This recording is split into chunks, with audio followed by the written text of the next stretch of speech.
बिस्मिल्लाहिर्रहमानिर्रहीम। नाज़रीन अस्सलाम वालेकुम। मैं हूं आपका मेज़बान साबिर शाकिर। आज है 25 दिसंबर साल 2020 और दिन है जनाब आज जुमातुल मुबारक का। आज आपसे कुछ गुफ्तगू करते हैं ख़ास तौर पे इंटरनेशनल पॉलिटिक्स और पाकिस्तान के सऊदी अरब के साथ क्या मामला चल रहे हैं, पाकिस्तान के तुर्की के साथ मामला क्या चल रहे हैं, और एक अहम ख़बर सऊदी अरब और पाकिस्तान के दरमियान हुई है वो आपको बताते हैं। और दूसरा ये कि मैंने आपको बताया था कि जैसे कौमी सियासत यानी कि सियासत के सीने में कोई दिल नहीं होता, इसी तरीके से जो बैनुल-अक़वामी ताल्लुकात हैं, मुल्कों के दरमियान ताल्लुकात हैं, उसमें भी कोई दिल विल नहीं होता। अब वो सीन ख़त्म होता जा रहा है कि जनाब हमारे 70 साल पुराने ताल्लुकात हैं, हमारी ताल्लुकात की बुनियाद मज़हब है, भाईचारा है, फ़लाँ है, ढिमकान है, वो सारी चीज़ें ख़त्म। अब सारी रियासतें जो हैं वो वज़ादारी ख़त्म होती जा रही है, ज़हन में रखिएगा। जैसे हमारे कौमी सियासत में वज़ादारी ख़त्म हो गई है, इसी तरह बैनुल-अक़वामी ताल्लुकात में भी वज़ादारी ख़त्म होती जा रही है। अब हर कोई अपना नफ़ा नुकसान सोच रहा है और बड़े अफसोस की बात है, शर्म की बात है कि सिर्फ दौलत मयार रह गया है कि दौलत हमने ज़्यादा से ज़्यादा, यही मुस्लिम हुक्मरान सोच रहे हैं। जितने ज़्यादा दौलतमंद मुस्लिम हुक्मरान हैं उतनी ही ज़्यादा उनमें हिरस बढ़ती जा रही है कि दौलत दौलत दौलत। इसमें देखते हैं कि जनाब फ़लाँ मुल्क से ताल्लुकात हमें कितने अरब डॉलर का फ़ायदा होगा, फ़लाँ मुल्क में हम सरमायाकारी करेंगे तो कितने अरब डॉलर का फ़ायदा होगा।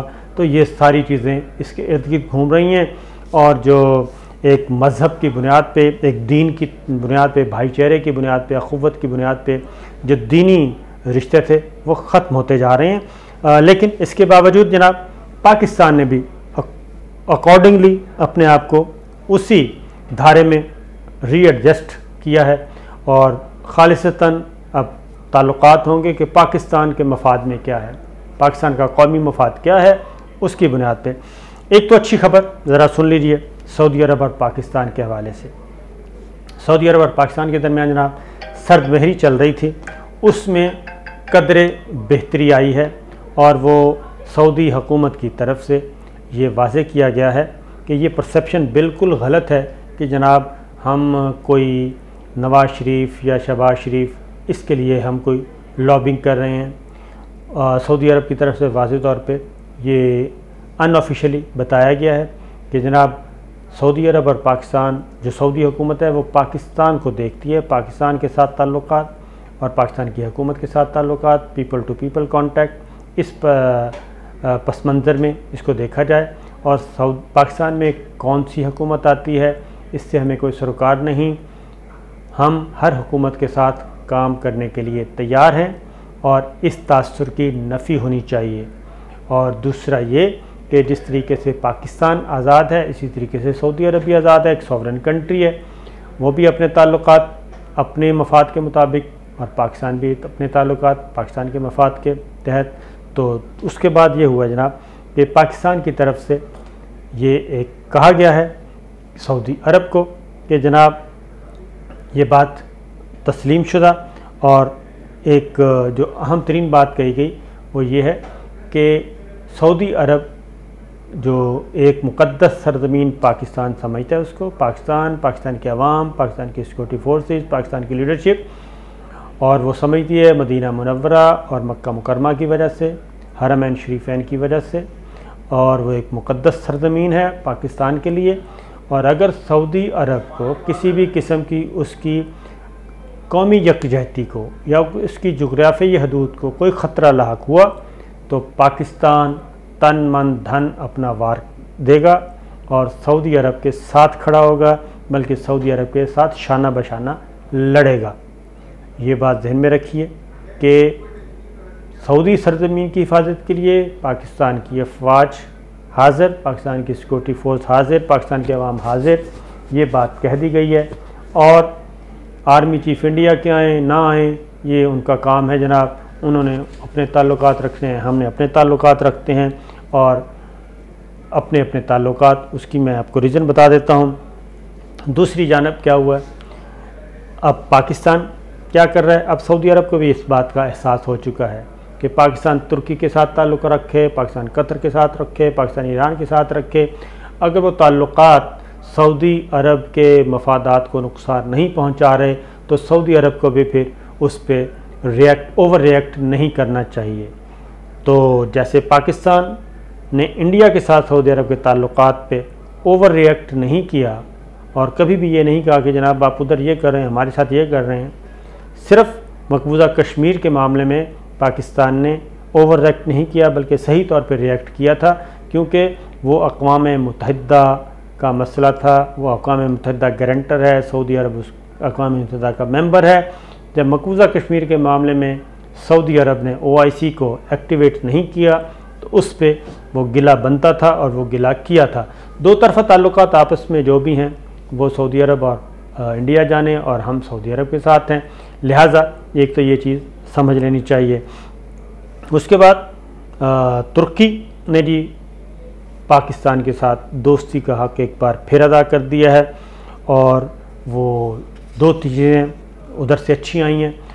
नंबर 1 ये चीज़ अच्छी आई है जनाब कि आपको मालूम है कि डिसइंफोलैब यूरोपीय यूनियन की तरफ से एक स्कैंडल आया इंडियन क्रॉनिकल्स के नाम से, जिसमें पाकिस्तान को डिस्टेबल करने के लिए, पाकिस्तान को बदनाम करने के लिए एक जाली हाइब्रिड जंग और 5th जनरेशन जंग शुरू की गई थी और वो पूरा स्कैंडल आपके जहन में है।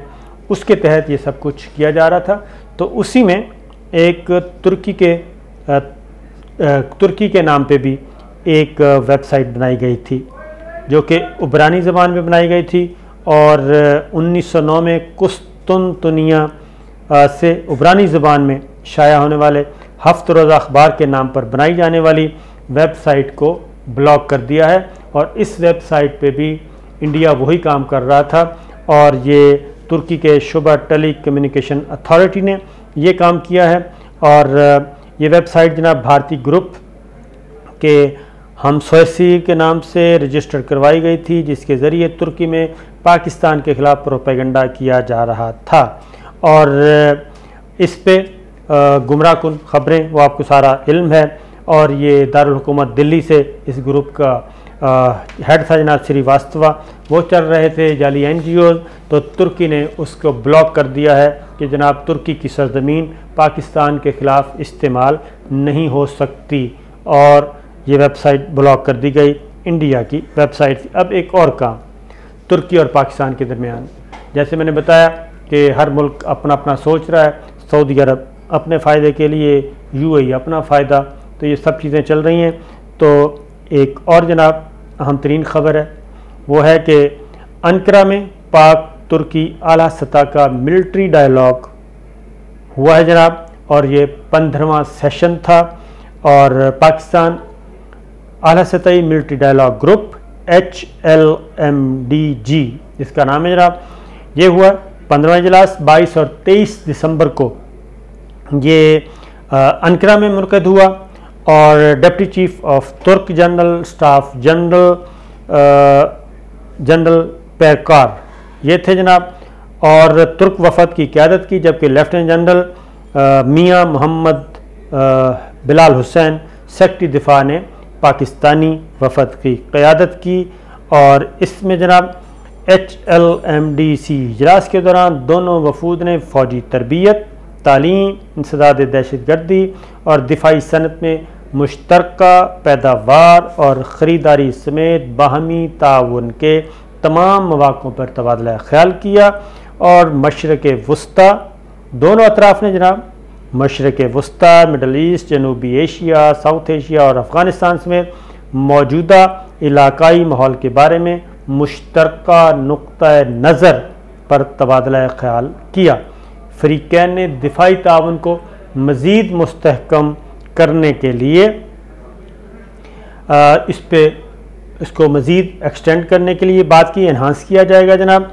और इस पेशरफ्त का भी जायज़ा लिया गया कि जनाब गुज़श्ता साल अप्रैल में पाकिस्तान में होने वाले इन डायलॉग के आखिरी इजलास में जो कुछ हुआ था उसको मज़ीद उसमें क्या डेवलपमेंट हुई हैं और फिर ये कि इस इदारे को इसको एक इदारा जाती शक्ल दी जाए, यानी कि इसको एनहांस करके इस प्रोजेक्ट को और इस सोच को आगे बढ़ाया जाए।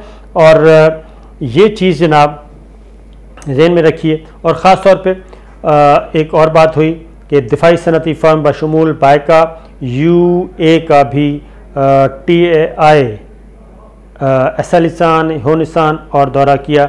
मुख्तलिफ जी वहाँ पे जो डिफेंस के सनती जो थे दिफाई पैदावार के इदारे तुर्की के, उसमें तो ये बात जहन में रखिए कि तुर्की और पाकिस्तान के दरमियान जो दिफाई ताल्लुकात हैं वो अब इस नहज पे हो रहे हैं।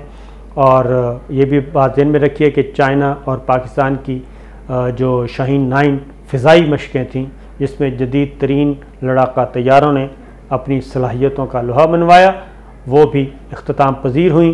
तो इससे आप अंदाज़ा कर सकते हैं जनाब कि मामलात किस तरफ जा रहे हैं। और एक और जनाब ख़बर आई है, वो भी ज़रा आपसे डिस्कस कर लेते हैं, और वो ख़बर है इसराइल के हवाले से। इसराइल ने जनाब, पाकिस्तान ने इसराइल को वाज़ेह तौर पे एक पैगाम दिया है, और वो पैगाम ये है कि पाकिस्तान से किसी किस्म की उम्मीद ना लगाई जाए, और पाकिस्तान इसराइल को तस्लीम करने का कोई इरादा नहीं रखता। और अब इजरायली अखबारात ने भी, इसराइल के मीडिया ने भी अब इन ख़बरों की तस्दीक कर दी है कि जनाब पाकिस्तान की तरफ से हमें जवाब मौसूल हो गया है। और अब इसराइल को जो तस्लीम करने वालों की लिस्ट है, वो कहते हैं कि जनाब काफ़ी अरब ममालिक हैं जो कि इसराइल को तस्लीम कर रहे हैं, और आइंदा चंद दिनों में, चंद महीनों में कर लेंगे, लेकिन उसमें पाकिस्तान शामिल नहीं है। ये इसराइल के ज़राए अबलाग इस बात को कन्फर्म कर रहे हैं। और ख़ास तौर पे, और इसराइल दूसरी जानिब इसराइली वज़ीर ने एक बात की है, इसराइली वज़ीर की तरफ से भी चीज़ें आ गई हैं, और वो हैं कि बहुत जल्द हम कुछ मज़ीद मुस्लिम ममालिक के साथ ताल्लुकात इस्तवार करने जा रहे हैं, और ये ख़बरें आइंदा चंद दिनों में आपको मिलेंगी। लेकिन ये जहन में रखिएगा कि ये पाकिस्तान उसमें शामिल नहीं। तो पाकिस्तान की तरफ से वाज़ेह मौक़िफ़ चला गया जनाब। और ये जो सऊदी अरब और पाकिस्तान के दरमियान कुछ ताल्लुकात की बेहतरी आई है, कुछ क्लैरिटी आई है, उसमें भी ये इसराइल का मामला भी उसमें शामिल था कि जनाब आप जैसे सऊदी अरब एक सॉवरेन कंट्री है और UAE सॉवरेन कंट्री है, अगर उन मुल्कों ने इसराइल से ताल्लुकात इस्तवार करते वक्त या जो खुफिया डायलॉग चल रहे थे उसमें पाकिस्तान को ऑन बोर्ड नहीं किया, तो इस वक्त फिर पाकिस्तान से नाराज़गी किसकी?